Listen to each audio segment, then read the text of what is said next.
আসসালামু আলাইকুম। মামুনি kitchen and blog থেকে সবাইকে স্বাগতম। মামুনি ঘুরতে গিয়েছিলাম ফকিরহাট নামক একটা জায়গায়।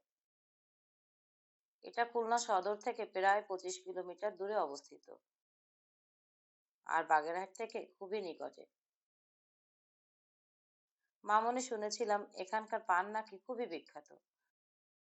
তাই তো মামুনি চলে গেলাম রাত 10টায় ফকিরহাটের বিখ্যাত পান খেতে। তাই এই মুহূর্তটা তোমাদের সঙ্গে শেয়ার না করে থাকতে পারলাম না। আসলেই এখানকার পানটা খুবই অসাধারণ। আমার কাছে ভালো লেগেছে। আশা করি তোমাদের কাছেও ভালো লাগবে। খুলনা ও বাগেরহাটের মানুষ যারা আমার ভিডিও দেখে থাকো, সম্ভব হলে তোমরাও এসে একবার ট্রাই করে দেখতে পারো। আশা করি ভালো লাগবে। আমি চেষ্টা করেছি পুরো পান বানানোর রেসিপিটা তোমাদের সাথে শেয়ার করতে। আমি যেহেতু পানের সব মশলার নাম জানি না, তাই আর তোমাদের সাথে নামগুলো বলতে পারলাম না। তার জন্য আমি আন্তরিকভাবে দুঃখিত।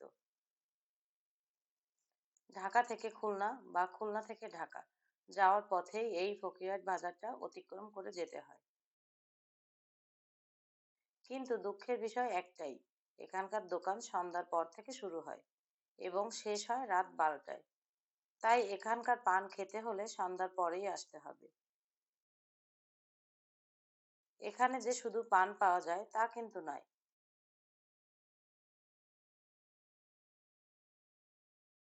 এখানে নানান ধরনের চপও পাওয়া যায়, যেমন আলুর চপ, পেঁয়াজি, বেগুনি, ডিমের চপ, মরিচের চপ, রসুনের চপ ইত্যাদি। আরো অনেক কিছু।